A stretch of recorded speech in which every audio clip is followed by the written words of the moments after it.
Assalamualaikum warahmatullahi wabarakatuh.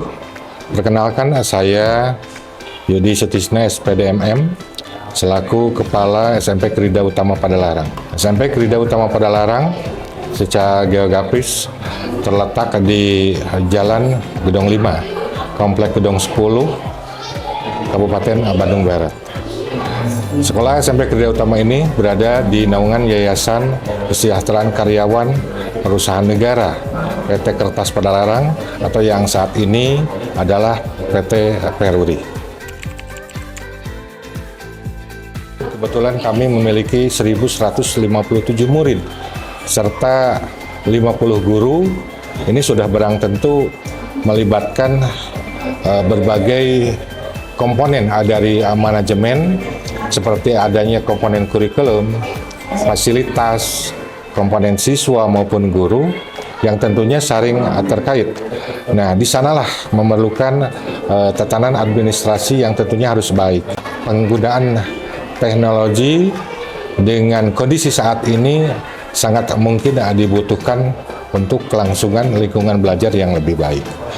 Nah, adapun aspek-aspek dari kompleksitas tadi memang sudah tertuang dalam standar nasional pendidikan, di mana standar ini yaitu sebagai kriteria minimal yang harus terpenuhi di setiap satuan pendidikan di seluruh Indonesia untuk menjamin mutu serta keseragaman dari pendidikan secara nasional. Standar nasional pendidikan itu meliputi ada standar isi, standar kelulusan, standar proses, standar penilaian, standar pendidikan, sarana prasarana, pendidik dan tenaga pendidikan, dan standar pengelolaan maupun pembiayaan. Jadi dengan kata lain, bagaimana kita menciptakan sebuah tatanan manajerial di satuan pendidikan sebaik mungkin.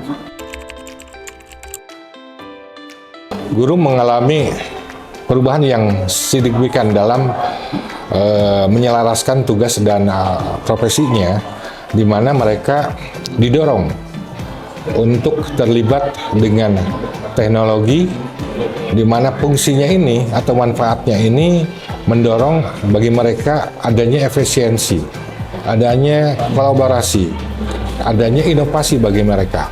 Bagaimana mereka merancang sebuah bahan ajar, melaksanakan kegiatan pembelajaran di dalam maupun di luar kelas, dan bagaimana melaksanakan evaluasi secara efektif, serta mereka bisa menggali, bisa menemukan, bisa mencari berbagai sumber daya bahan ajar secara kolaboratif, dan intinya menciptakan lingkungan belajar yang lebih dinamis maupun adaptif. Pengaruh kecepatan pengambilan keputusan dan akses informasi dengan adanya teknologi baru ini, pertama bisa informasi ini secara cepat dan luas tersampaikan. Yang kedua, analisis data bisa lebih mendalam. Yang ketiga, pengambilan keputusan tentunya lebih baik, peningkatan efisiensi dalam penyaluran keputusan, dan yang terakhir sifatnya bisa fleksibel dan mobile.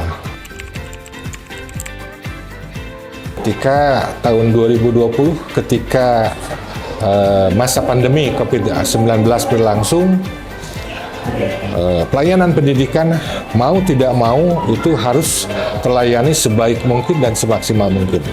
Nah, disinilah ketepatan kami untuk memutuskan secara maksimal, walaupun secara bertahap, digitalisasi pendidikan di satuan pendidikan di SMP Krida Utama mulai dilaksanakan dengan adanya kegiatan pembelajaran jarak jauh.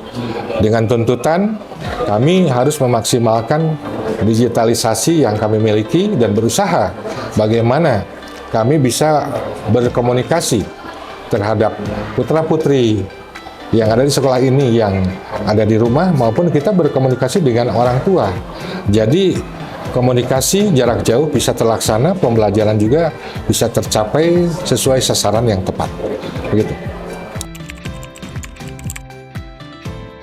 Manfaat digitalisasi secara umum untuk di sekolah kami atau di satuan pendidikan kami, pertama, adanya peningkatan kualitas dan akses pembelajaran melalui sumber belajar dengan sumber daya digital yang kami miliki, dan tentunya Bapak Ibu guru untuk mencari sumber pembelajaran melalui jejaring atau internet bisa dengan luas terdapatkan.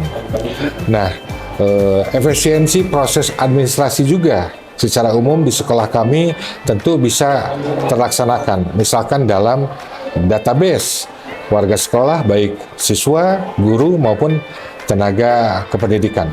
Dan untuk manfaat digitalisasi secara khusus bagi pembelajaran, pertama saya rasa ada 4 manfaat yang kami rasakan. Pertama, dari akses sumber belajar yang luas. Siswa dapat mengakses materi pembelajaran bersama gurunya secara digital, baik melalui e-book, jurnal, maupun informasi yang terpercaya lainnya, yang tentunya kapan saja, dari mana saja, sesuai dengan arahan gurunya.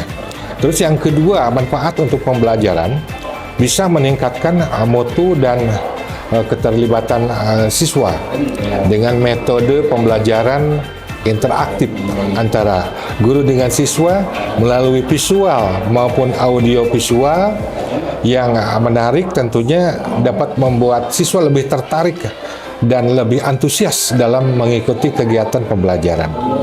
Manfaat yang ketiga bagi pembelajaran yaitu fleksibilitas dan kontekstual.